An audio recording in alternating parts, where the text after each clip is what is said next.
In 2021, Peloton was valued at nearly $50 billion. Its bikes cost more than $2,000. Millions of subscribers paid monthly to ride them in living rooms around the world. Less than 3 years later, the company was laying off thousands of employees, closing warehouses, and searching for a buyer. The collapse did not begin with failure. It began with overwhelming success. Orders arrived faster than factories could produce bikes. Delivery backlogs stretched for months.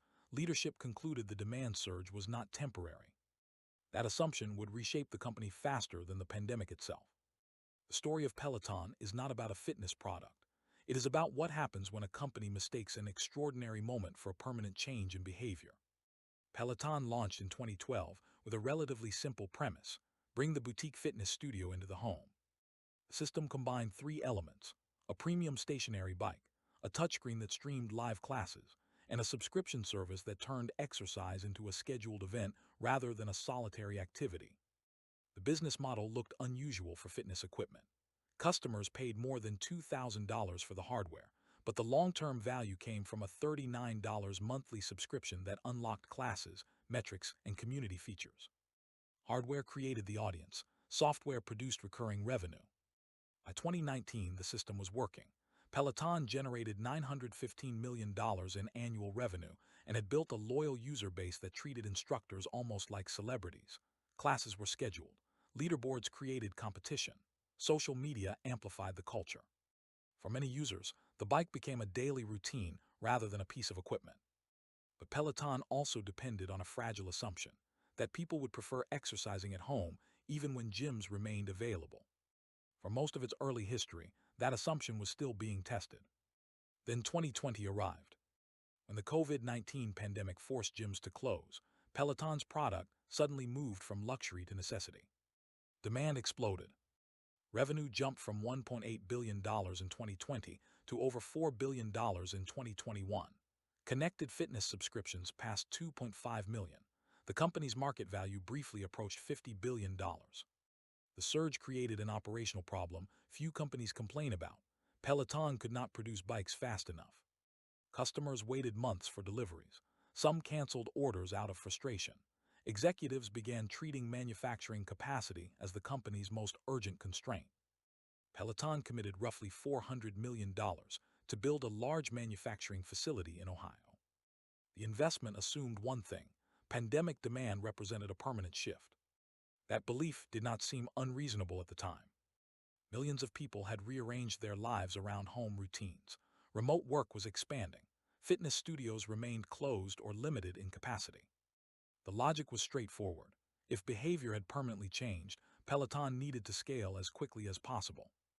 Meanwhile, competitors were still figuring out how to respond. Traditional equipment manufacturers sold hardware but lacked integrated software ecosystems.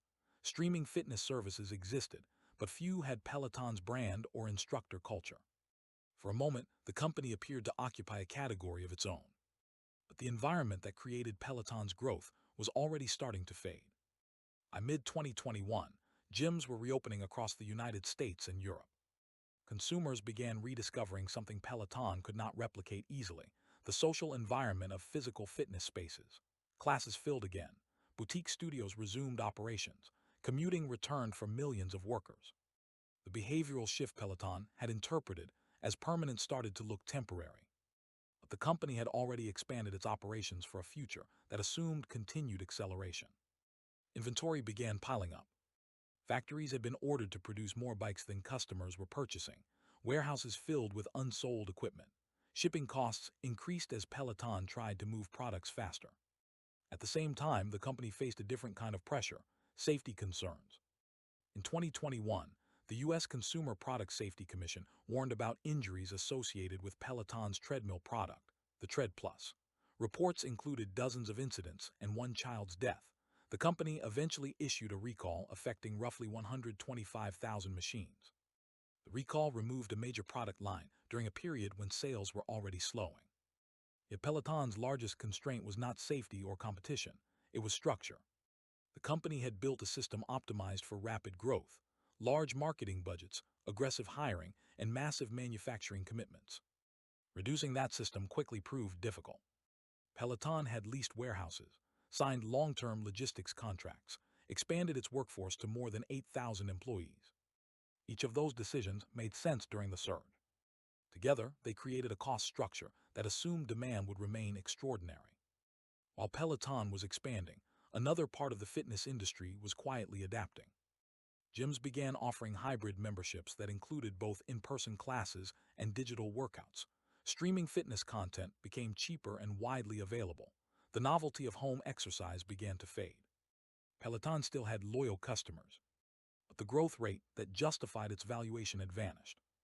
In late 2021, the financial consequences became visible. Quarterly revenue started declining. Inventory rose past $1 billion.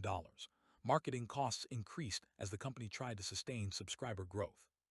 Peloton's stock price began falling rapidly. From a peak above $160 per share in early 2021, it dropped below $30 within a year.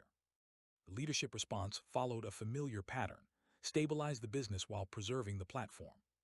Peloton cut marketing expenses, reduced production, attempted to broaden its audience with lower-priced hardware and new subscription tiers. But each move collided with the company's original strategy. Lower-priced bikes risked diluting the premium brand. Reducing production left factories underutilized. Subscription growth slowed as the pool of potential home fitness adopters stabilized. The company had optimized its identity around a single environment: people exercising at home during a global lockdown. That environment no longer existed. Meanwhile, competitors moved differently. Traditional fitness companies returned to their core strengths: physical spaces, equipment variety, and local communities. Digital workouts became a supplement rather than a replacement. Peloton remained positioned as a replacement. The difference mattered. By early 2022, the company entered a new phase: retrenchment.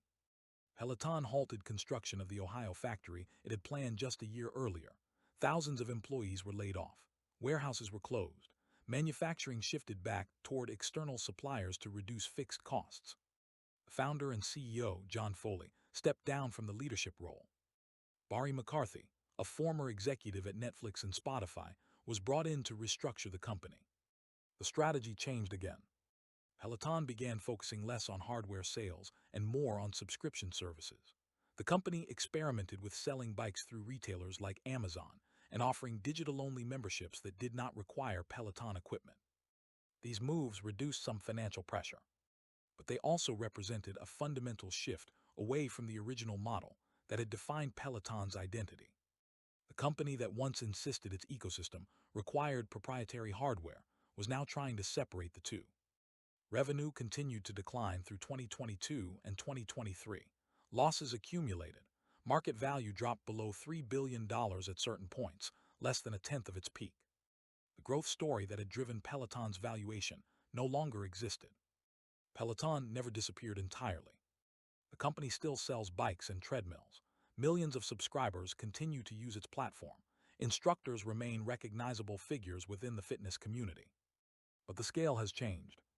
The vision of Peloton as the dominant infrastructure for home fitness, worth tens of billions of dollars, has largely faded. What remains is a smaller company adjusting to a more ordinary market. For a brief period, Peloton represented something larger than exercise equipment. It symbolized a moment when daily life moved indoors: work, entertainment, social interaction, and fitness compressed into the same physical space. The bike was not just a machine. It was part of an environment shaped by extraordinary circumstances. When those circumstances ended, the behavior built around them changed quickly. Peloton did not collapse because its products stopped working. People still ride the bikes. Classes still stream every day. What disappeared was the assumption that the pandemic had permanently redefined where exercise happens.